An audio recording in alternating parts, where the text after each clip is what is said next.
أعوذ بالله من الشيطان الرجيم بسم الله الرحمن الرحيم Assalamu alaikum wa rahmatullahi wa barakatuh.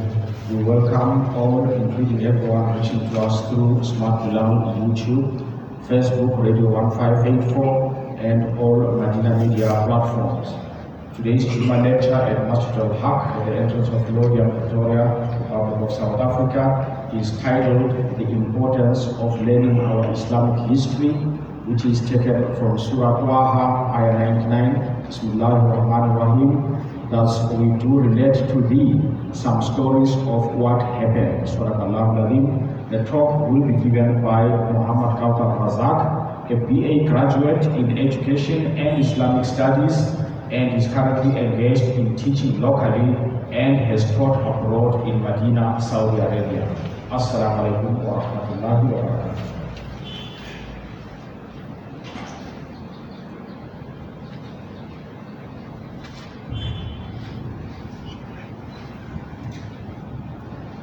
أعوذ بالله من الشيطان الرجيم بسم الله الرحمن الرحيم. We begin in the glorious name of Allah subhanahu wa ta'ala, who has blessed us with our faith and iman and so many uncountable favors. My dear respected brothers and sisters in Islam, Assalamu alaikum wa rahmatullahi wa barakatuh.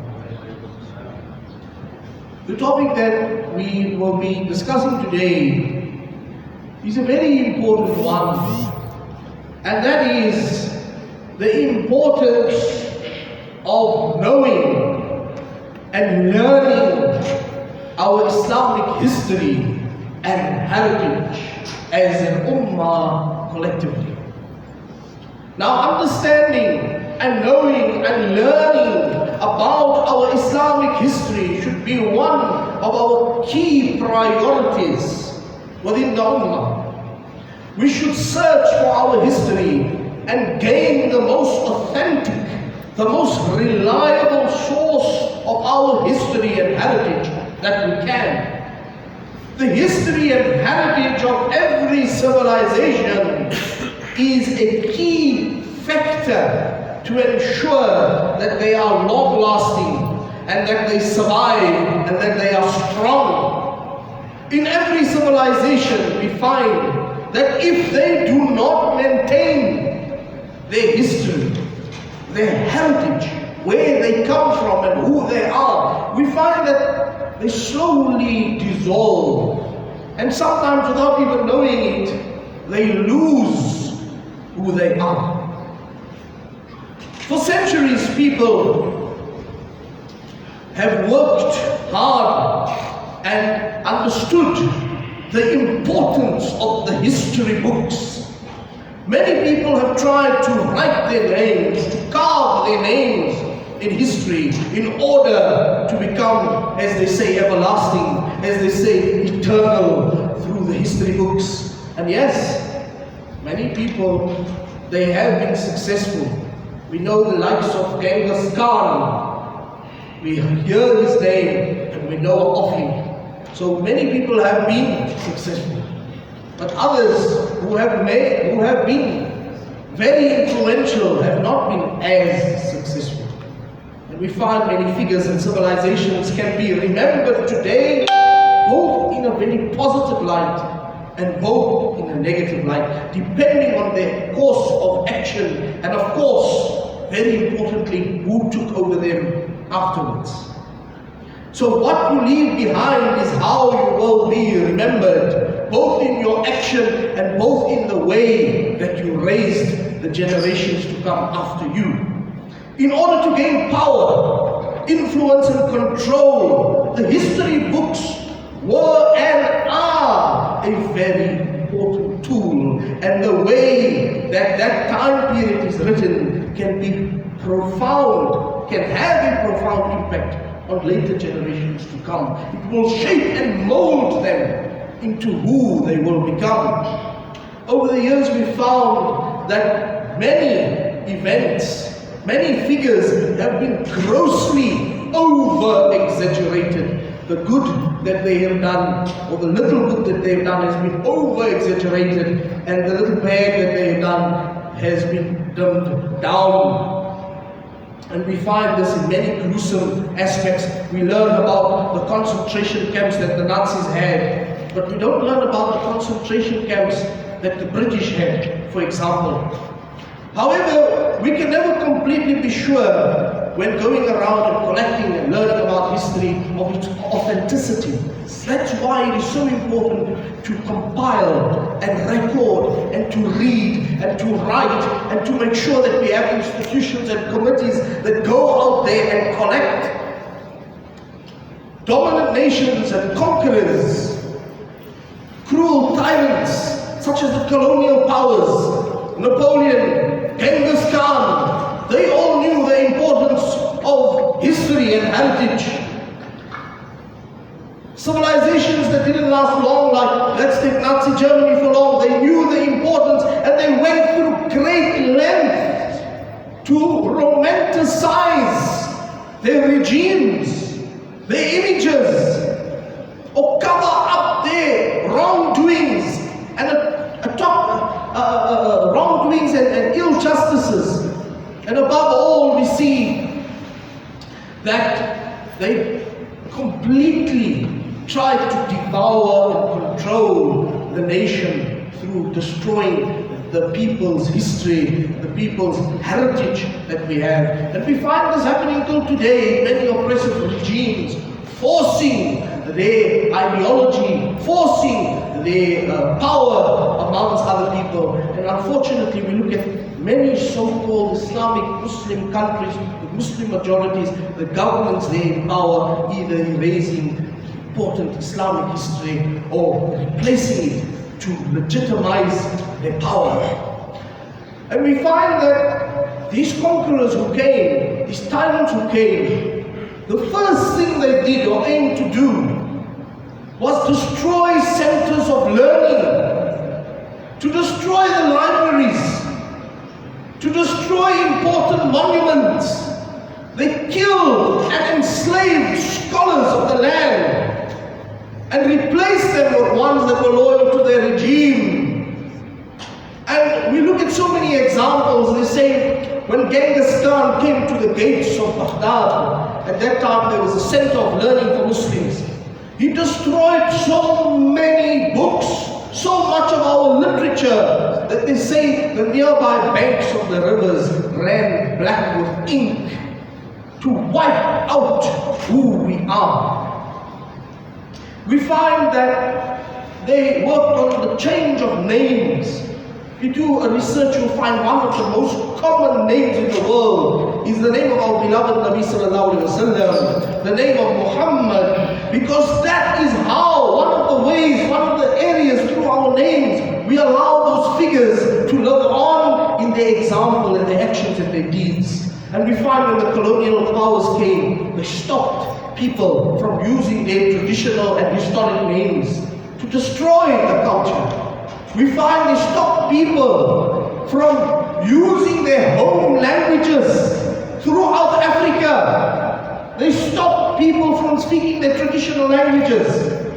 We find when the fall of the Ottoman Empire in Turkey now, modern day Turkey, they stopped the adhan in Arabic. They stopped the schools and the universities to teach Arabic as a language. Only up until recently that changed. Why?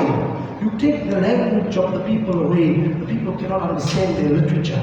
The people cannot understand the message of the Quran, the message of the scholars that have been written down, and many of us have been robbed of it. In India, when the British came, they stopped the people from learning in the local languages. For example, Urdu.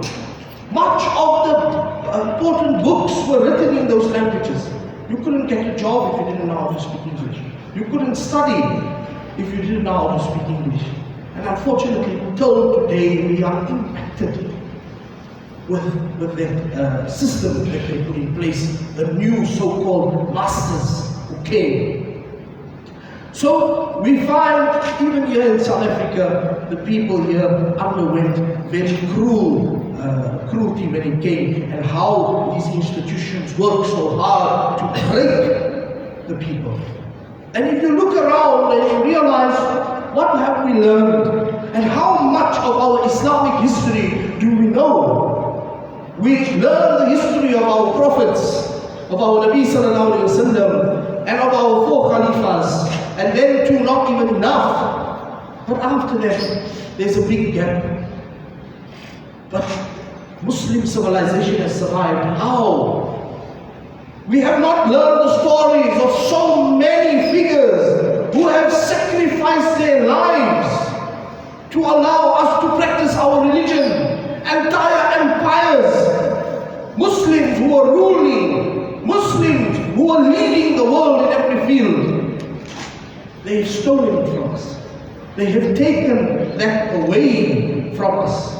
They have weakened and crippled us because which or who are our modern examples in Islamic history? Even till today, if you look at the media, they have made us afraid to use the word jihad. Imagine the word jihad. Our Muslims are scared to use. The very symbol that can gain us our Jannah and please Allah subhanahu wa ta'ala, they display it on the TV and in their books as a bad thing. They take the few negatives and they publicize it and post it all over. But what about those who sacrifice the true essence of jihad? And today, Muslims are scared to use those words. Allah subhanahu wa ta'ala tells us in the beautiful verse of the Quran, in Surah 2, verse 246, Bismillahirrahmanirrahim. Do they not travel through the land, so their hearts and minds may thus learn wisdom, and their ears may thus learn to hear? Truly, it is not their eyes that are blind, but their hearts which are in their breasts. This is such an important verse. We can look at it in so many different lights. But Allah is saying, travel through the land. Today we don't have to physically travel. We can travel through knowledge and reading. Travel through the land. Allah says, see what has happened. Gain the wisdom. Open your ears, your minds, your hearts. Know who you are. Know where you come from. Do not, the apartheid government, the older generation will say, the white man gave us this, the white man gave us that. That is what they forced you to believe. That is what they made you think. But if you read and you understand your history, you will realize the benefits are, number one, we will learn from our past mistakes. Whether it be good or bad, we will learn from it. It creates a sense of pride and duty. Pride, we will open up our hearts to see what those who came before us, how they struggled, and duty to continue their struggle. Brotherhood, in the sense that bonds that were made centuries ago, we will continue those bonds and that unity, and again to gain great role models. Finally, I'd like to end off with this verse. Allah subhanahu wa ta'ala says, Bismillahirrahmanirrahim, Surah 2, verse 154, and say not of those who are slain in the way of Allah, they are dead, nay, they are living, though you perceive it not. So Allah is saying that those who struggled for you, they are not dead, for we have their example. We have their struggle. Do not forget, because their example will live within us. What they fought for will live within us, and we should continue their struggle in Allah's way and in Allah's path. And we should not allow new regimes to come, even within our own Muslim world, to legitimize their rule.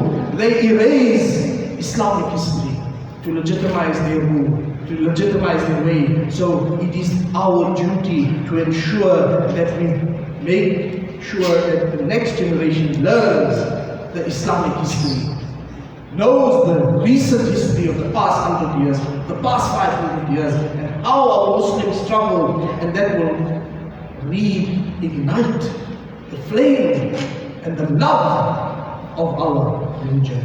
Jazakallah. May Allah subhanahu wa ta'ala allow us to follow in the footsteps of those who struggle his way, his path. Assalamu alaikum wa rahmatullahi wa barakatuh.